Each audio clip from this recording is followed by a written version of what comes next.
Tayo pong manalangin, Panginoong Hesus, kami po ay muling lumalapit sa inyo pong harapan. Nagpapasalamat sa kapangyarihan na banal na Espiritu na amin pong kasama, Panginoon. Kayong aming tagapagturo sa gabing ito. And I pray, hallelujah, na kung ano man yung mga issues, concerns, problema ng bawat isa, katagpuin niyo po kami, Panginoon, sa mga oras na ito. Sa inyo pong papurit pagsamba sa pangalan ni Jesus. Amen. Ang pag-aaral po natin tonight sa ating topic 176, faithful to His children, restored, empowered, and adopted. Kukuhanin po natin ang ating main text sa Romans chapter 8 verses 15 to 16. Ito po ang sabi ng salita ng Diyos sa NIV version, "The spirit you receive does not make you slaves, so that you live in fear again. Rather, the spirit you receive brought about your adoption to sonship, and by him we cry, Abba, Father. The Spirit Himself testifies with our spirit that we are God's children." Sa Tagalog, sapagkat hindi raw po espiritu ng pagkaalipin ng ating tinanggap upang tayo daw ay mamuhay sa takot.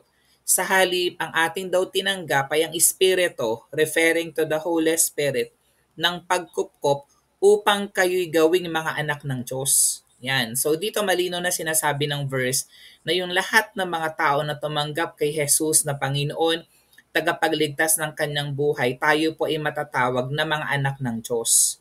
Kaya tayo tumatawag sa kanya ng Ama, Ama ko, or Abba, Father. So dahil tayo po ay mga anak ng Diyos, we have the power, we have the authority to call Father, Abba, Father. Ang Espiritu ang nagpapatotoo kasama ng ating Espiritu na tayo mga anak ng Diyos. So kailangan alam nyo yung identity nyo right now that we are sons and daughters of God nung tinanggap na natin si Jesus Christ sa Panginoon, tagapagligtas ng buhay natin. Church, in a world where brokenness and failure often define our stories, the Lord God offers a different narrative. 'Di ba? Tayo, dinidefine tayo ng society, ng mundo sa mga pagkakamali natin, 'di ba? Sa mga brokenness na na-experience natin. Pero ang ganda ng ino-offer ng Lord, one of restoration, empowerment, and adoption. Sabi nga ng verse, hindi naman tinitingnan ng Lord yung mga mali nating pagkakamali or pagkakasala, kundi nakatingin ng Lord sa ating puso, sa ating pananampalataya sa Kanya. His faithfulness is not just seen in how He forgives, but in how He transforms and claims us as His own. Ganda, no? Hindi lang tayo basta pinatawad ng Lord sa ating mga kasalanan, past, present, and even future sins. Pero sabi dito, ang Lord din ang tumutulong sa atin sa pamamagitan ng kanyang mga salita para tayo ay baguhin. Kaya nga may awitin, binabago ako araw-araw. At sabi dito, inangkin pa tayo na kanya. 'Di ba? Kaya nga tayo tinatawag na mga anak ng Diyos. So yung ating pong Bible study tonight will explore how the Lord God remains faithful to His children. Ayun na, gusto kong bigyan ng emphasis yon. The Lord God remains faithful. 'Di ba sa physics, constant ang Lord. Hindi siya nagbabago, hindi siya variable. Na tayo, 'di ba variable tayo mga tao kapag nasa mood tayo, kapag gusto natin tong gawin, 'di ba? We'll do that. Pero ang Lord, kahit na minsan nagkakamali tayo, nagkakasala tayo, nagiging pasaway tayo, the Lord still remains faithful to His children kasi nga mga anak tayo ng Diyos, restoring us beyond what was lost, empowering us through His Spirit, and adopting us into His eternal family. Ganda, no? Kasi dito sa mundo, maaring marami tayong tribulations, marami tayong problema, marami tayong worries, burdens, concerns, pero tandaan mo, hindi naman talaga ito yung tunay nating tahanan.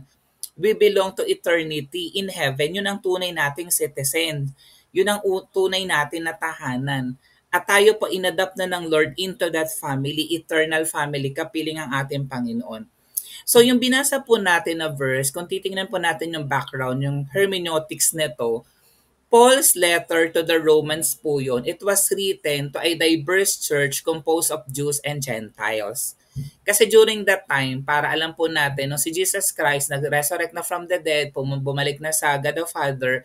Siyempre, di ba, yung mga apostles na yung ginamit ng Lord to preach the gospel. At hindi lang naman mga Israelites yung na-share ng word of God, even the Gentile nation, mga hindi Hudyo. Katulad natin, tayo naman po yung mga Gentile nation. Dahil po dumadami na yung Kristiyano, may mga Hudyo, may mga Gentile, merong diversion, 'di ba? Merong diversity. Kasi nga iba-iba yung personality, iba-iba yung culture. So dito sa chapter 6 to 8, si Paul inexplain niya yung transformative power of the gospel. Na hindi lang to applicable para sa mga Hudyo, applicable ito sa lahat ng mga tao na nag-decide na tanggapin si Jesus na Panginoon tagapagligtas ng kanyang buhay, na lahat binibigyan ng freedom from sin, life through the Spirit, and the assurance of being God's children. Bagamat chosen nation ng Israel, pero in-extend niya yon even to the Gentile nation through Jesus Christ, 'di ba? Joel, ito po ay isang propeta, centuries earlier, he prophesied a time of restoration and spiritual renewal, pointing the outpouring of God's Spirit, a promise fulfilled in Christ and echoed in Romans. So even in the Old Testament time, pinaprophesy na darating si Spirit, si Holy Spirit bababa. At alam natin, bumaba yung Holy Spirit sa Pentecostes doon sa Book of Acts nung si Jesus Christ nga nag-resurrect na from the dead. 'Di ba sabi niya, hindi niya tayo iwanan, hindi niya tayo pababayaan. So ang pinapunta niya in His behalf, yun yung Holy Spirit. Yun yung nananahan sa atin nung tinanggap natin si Jesus Christ na Lord and Savior ng buhay natin. Kaya nga sabi, our body is the temple of the Holy Spirit. Ito yung tahanan ng banal na Espiritu. So meron po tayong 3 points na ipaponder tonight.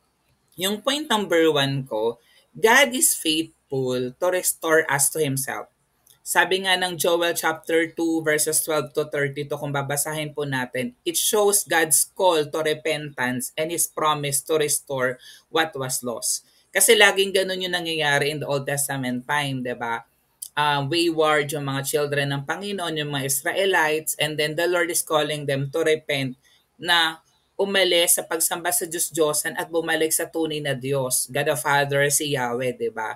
So restoration is not just about returning to the past, but stepping into a renewed future. 'Di ba? Kung babasahin po natin yung story, a good example nito would be the prodigal son, dun sa Luke chapter 15 verses 11 to 32.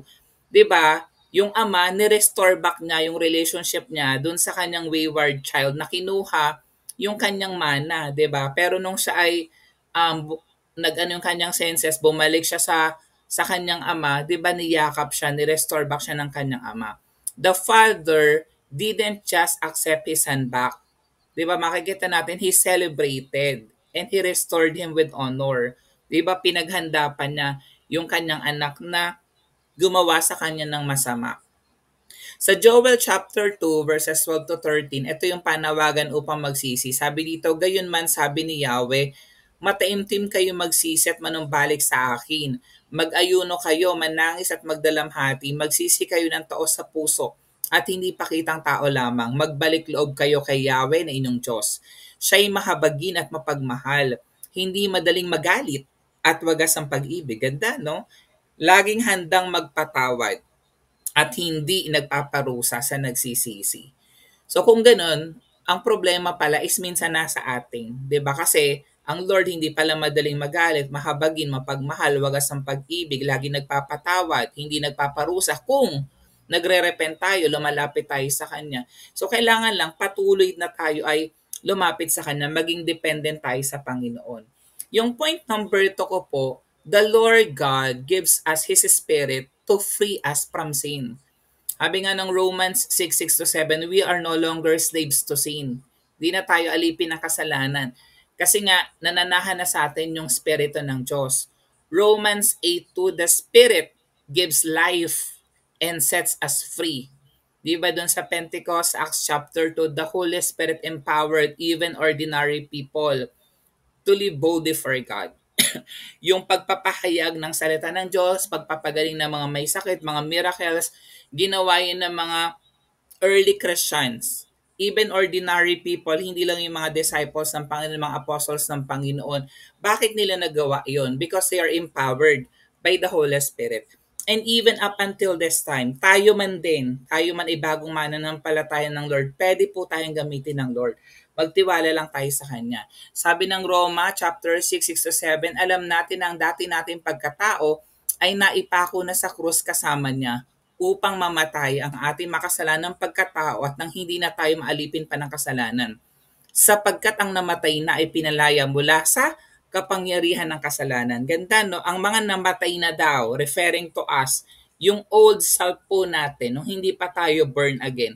Sabi dito, tayo daw po ay pinalaya mula saan? Sa kapangyarihan ng kasalanan. So, kung ako pala ay pinalaya na sa kapangyarihan ng kasalanan, pwede ba uli na makulong ako sa kapangyarihan ng kasalanan? Hindi ganun ang Diyos, 'di ba? Once ginawa niya na 'yun sa atin, panindigan natin, panghawakan natin na tapos na po 'yun. Pinalaya na po tayo sa kapangyarihan ng kasalanan.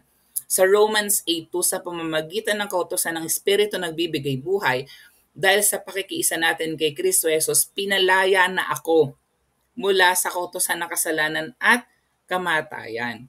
Hindi ba, bagamat mamamatay tayo in the physical, pero wala tayong ma-experience sa eternal torment. Kasi nga, meron tayong buhay na walang hanggan kasamang ating Panginoon.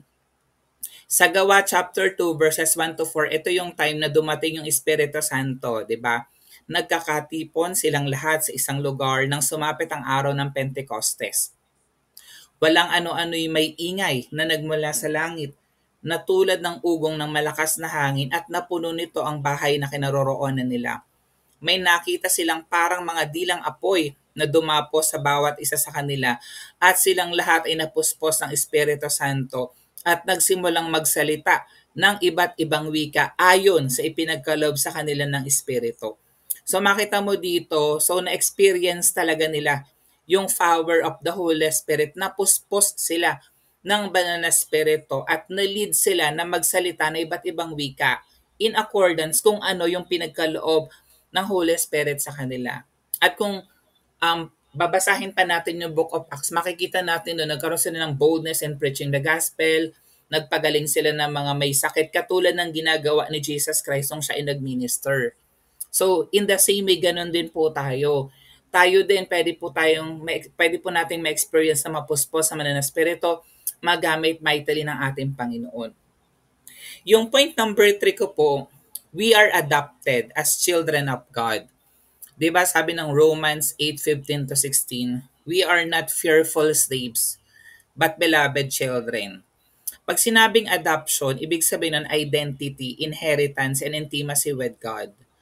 Si Moses, Exodus chapter 2, though adopted by Pharaoh's daughter, his true calling was a child of God, leading his people. Diba? Alam natin yung story ni Moses.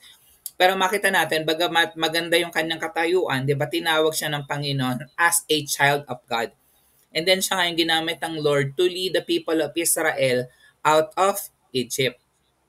So God's faithfulness is not passive. It actively restores, empowers, and embraces. Through Christ, we are no longer defined by our failures, but by our Father. We are His children. We are led by His Spirit and called to live in freedom and purpose. So how are we going to apply that, church? So mag-reflect po tayo sa area ng buhay natin where we need restoration.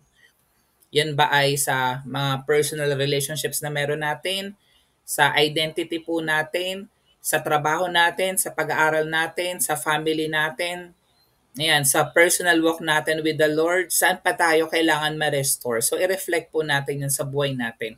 And then, hayaan natin si Holy Spirit. Sabi dito, invite the Holy Spirit daily to guide us, to empower us. Sabi nga, be led by the Holy Spirit, diba? So, may ganong verse na in every decision, in every action that we're going to make, be sure na led tayo ng Holy Spirit. Hindi based on our emotions, based on our experiences and our knowledge, kundi based on what the Holy Spirit is wanting us to do. Embrace your identity as a child of God. So we have to live with confidence, not fear. Again gusto ko sana na maiwan to sa'yo na ang identity mo, anak ka ng Panginoon. Kahit na minsan katulad ng prodigal sa nagkakamali tayo, nagkakasala tayo, balik lang tayo kay Lord. At hindi mababago yung identity natin na we are sons and daughters of God. Kaya we can come boldly to the throne of the grace of the Lord with confidence, not fear. Na kahit nagkamali tayo, talaga nagkasala tayo, naging pasaway tayo, balik lang tayo sa Panginoon. And the Lord will restore us back. So ang challenge po sa atin tonight, live not as a slave to fear, but as a child of the faithful Father. Panginoon, salamat o Jesus Christ that you are faithful to your children. and we are your sons and daughters, O God. Salamat po, Panginoon, na sa mga oras na kami napapagod, nababurn out, na-stress out, Panginoon Lord God, nagdududa, Panginoon, alam namin na we are confident that we are your sons and daughters at nakatingin kami sa aming Abba Father who listens to us, Panginoon. Isang Diyos na palaging nagmamahal sa amin, isang Diyos na palaging nahahabag sa amin at nagpo-provide lahat ng aming pangangailangan. Kaya Lord, salamat po na andon yung pag-ibig niyo sa amin, Lord God. Hindi ka nagbabagong Diyos. Sa mga oras na kami na napapagod, dalangin namin na makatagpo po namin ang kapahingahan na nanggagaling sa inyo, Lord God. And I pray na magkaroon kami ng uhaw, ng gutom, ng pananabig sa inyo nga pong mighty presence, O Jesus, being our Father. Sa inyo pong papurit pagsamba sa pangalan ni Jesus. Amen.